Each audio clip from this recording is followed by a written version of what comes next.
Halo guys, kembali lagi di Cetak Gol Harian bersama aku Vita Mela. Hari ini ada kabar terbaru di mana Manchester United secara mengejutkan mendatangkan Luka Modric di bulan Januari mendatang. Sementara Real Madrid berencana akan mengangkut sang adik Jude Bellingham bernama Job Bellingham. Simak selengkapnya di Cetak Gol Harian berikut ini. Kita awali berita hari ini dari kabar rumor ada Manchester City yang tertarik mendatangkan Dani Olmo. Gak mau kalah dengan sang adik di mana Manchester United mengincar Luka Modric yang jarang mendapat menit bermain di Real Madrid. Manchester City tertarik untuk mendatangkan Dani Olmo dari RB Leipzig. Menurut laporan, kedatangan pemain Spanyol ini untuk menambah opsi di lini tengah The Citizens.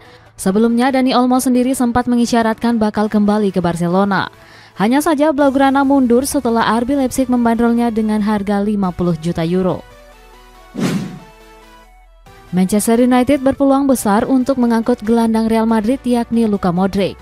Dikutip dari Tribal Football, The Red Devil berencana mendatangkannya pada bulan Januari. Modric sendiri merasa frustasi karena jarang dimainkan oleh Carlo Ancelotti. Pundit Diario bernama Eduardo Inda mengatakan jika Setan Merah sangat serius untuk mendatangkannya. Manchester United membandrol Mason Greenwood seharga 25 juta euro. Manajemen The Red Devils berencana melepas sang pemain secara permanen pada bursa musim panas nanti. Getafe dilaporkan ingin mempermanenkan Greenwood yang tampil apik di awal musim ini. Selain itu, Sevilla juga berminat untuk menebusnya dari Setan Merah. Tottenham Hotspur menyaingi Barcelona dalam perburuan pemain Manchester City Calvin Phillips. Masih dari rumor transfer klub Premier League, ada Liverpool yang tertarik mendatangkan Jamal Musiala pada bursa transfer mendatang. Tottenham Hotspur sedang memantau Calvin Phillips yang akan hengkang dari Manchester City. Manajemen The Lily-Whites bakal melepas Pierre-Emile Hotspur terlebih dahulu. John Lang sebagai direktur teknik baru Tottenham sangat tertarik memboyong Phillips. Dirinya menganggap sang pemain akan sangat cocok dengan skema Eng Postecoglou. Liverpool sedang mengincar wonderkid Schalke yakni Hassan Ouedraogo. Pemain asal Jerman tersebut diproyeksikan sebagai gelandang masa depan The Reds. Di musim ini, Ouedraogo berhasil menembus skuad utama Schalke dengan 9 penampilan. Untuk memboyongnya, Liverpool harus bersaing dengan AC Milan dan Bayern Munchen. Liverpool dikabarkan sudah mengirimkan pemandu bakat untuk memantau Gonçalo Inacio. Saat itu, skuad The Reds hadir langsung dalam pertandingan antara Portugal melawan Bosnia. Di laga itu, Inacio tampil prima di jantung pertahanan dengan gak kebobolan. Hanya saja manajemen The Reds harus bergerak cepat karena sang pemain juga diincar Manchester United. Liverpool tengah memantau situasi kontrak Jamal Musiala di Bayern Munchen. Kubu di Rotten sendiri belum memperpanjang kontrak sang pemain yang akan berakhir pada tahun 2026. Musiala dirumorkan masih enggan memperpanjang masa depannya di Bayern Munchen. Namun The Reds harus bersaing dengan Real Madrid yang juga tertarik menggait sang pemain. Barcelona tertarik mendatangkan Julian Alvarez yang masih jarang mendapat jam terbang reguler di Manchester City. Jauhkah rumor transfer klub La Liga di mana Real Madrid tertarik mendatangkan adik Jude Bellingham yang bernama Job Bellingham. Barcelona nggak main-main untuk merekrut Julian Alvarez dari Manchester City. Menurut laporan, Blaugrana akan menyiapkan mahar lumayan besar untuk mengangkutnya ke Camp Nou. Mahar tersebut berkisar 50 juta euro atau 831 miliar rupiah. Manajemen Blaugrana percaya diri Alvarez akan merapat karena belum bisa keluar dari bayang-bayang Erling Haaland. Real Madrid tertarik untuk mendatangkan Job Bellingham dari Sunderland. Adik dari Jude Bellingham ini dikabarkan menarik minat dari tim scouting El Real. Job sendiri punya penampilan yang cukup baik di Sunderland dengan melesakkan 2 gol dan 1 assist dari 11 laga. Gelandang 18 tahun ini juga tercatat sebagai bagian dari timnas Inggris U19. Juventus bakal mempertahankan Adrien Rabiot yang kontraknya berakhir di tahun 2024. Masih dari rumah transfer klub Serie A di mana AC Milan menawarkan gaji fantastis untuk memperpanjang kontrak Mike Maignan sampai tahun 2026. Juventus berencana mempertahankan Adrien Rabiot dari kejaran klub-klub raksasa. Pemain asal Prancis ini bakal disodori kontrak baru untuk mencegahnya hengkang. Kontrak Rabiot sendiri bakal berakhir di musim panas tahun 2024. Sang pemain mengaku bahagia jika dipertahankan oleh manajemen Bianconeri. AC Milan dirumorkan mengincar Santiago Gimenez yang tampil tajam bersama Feyenoord. Striker asal Meksiko ini menjadi top skor sementara Eredivisie dengan koleksi 12 gol.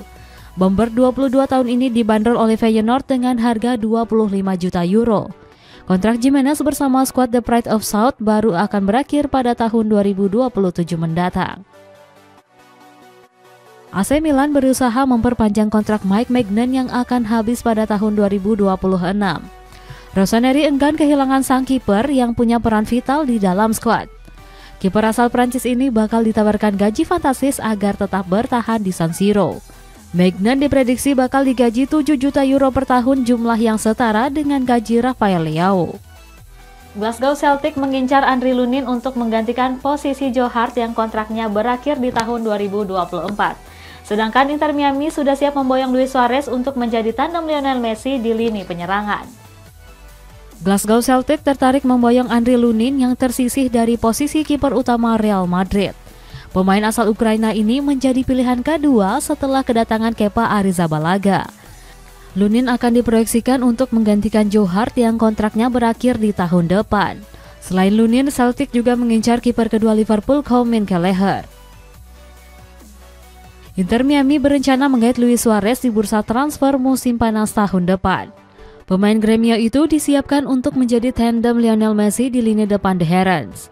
Tata Martino selaku pelatih Inter Miami mengaku sudah menyiapkan skema untuk Suarez. Menurutnya, pemain asal Uruguay ini bakal membantu skuad asuhannya tampil lebih tajam. Inter Miami mengincar Sergi Roberto yang jarang mendapat menit bermain di Barcelona. Bek sayap asal Spanyol ini memang berniat hengkang usai kontraknya berakhir di tahun depan. Dia pun sudah mempertimbangkan untuk melanjutkan karirnya dengan bermain di MLS. Roberto bilang kalau dirinya sangat menyukai bermain di MLS karena bertemu dengan rekannya. Sofyan Amrabat kembali menderita cedera saat bergabung ke timnas Maroko di kualifikasi Piala Afrika. Di kabar penutup ada Sandro Tonali yang terancam mendapat hukuman larangan bermain selama 1-3 tahun karena kasus judi. Sofyan Amrabat kembali menderita cedera pasca memperkuat timnas Maroko di kualifikasi Piala Afrika. Dalam laga menghadapi Liberia, sang pelatih sudah nggak memainkannya. Walid Regragui menyebut pemain Manchester United ini menderita cedera pada sesi latihan. Dengan begitu, stok gelandang setan merah kian menipis dengan hanya mengandalkan 2 pemain. Joan Laporta baru saja didakwa telah melakukan korupsi dan suap kepada Presiden wasit Enriquez Negreira. Hal itu dilakukannya pada periode 2001 hingga 2007. Saat itu, Laporta telah menggelontor uang sebesar 7,3 juta euro. Sang presiden kini bersiap menerima hukuman yang berat dari pengadilan olahraga Spanyol. Karim Benzema akan mengambil tindakan hukum kepada Menteri Dalam Negeri Prancis Gerald Darmanin. Pemain asal Prancis ini sebelumnya dituduh memiliki hubungan dengan organisasi teroris. Bahkan Darmanin meminta gelar Ballon d'Or Benzema pada tahun 2022 segera dicabut. Tuduhan itu dilayangkan setelah sang pemain memberikan dukungannya kepada rakyat Palestina. Sandro Tonali terancam hukuman 1-3 tahun larangan bermain sepak bola dari FIGC. Dilansir dari Fabrizio Romano, pemain asal Italia ini mengaku pernah bertaruh untuk laga AC Milan di musim lalu. Meski begitu, Tonali mengaku siap menjalani hukuman serta rehabilitasi untuk bertobat. Sementara dari pihak Newcastle United siap mendukung sang pemain hingga kasusnya tuntas. Kita masuk ke sesi baca komen. Sebelum itu aku mau tanya dulu, kalian seberapa puas nonton Cetak Gol Harian? Nantinya kalian bisa isi survei dengan mengklik link yang ada di kolom deskripsi di bawah. Nanti kalau ada kritik dan saran jangan lupa disampaikan ya. Support terus Cetak Gol Harian ya guys, agar semakin terus berkembang. Kita masuk ke baca kolom komentar. Ada komentar dari Hendy Buranawan. Semangat buat kru Cetak Gol Harian. Terima kasih ya kak buat supportnya. Buat kamu yang mau komennya dibaca, komen di bawah ya. Sampai jumpa.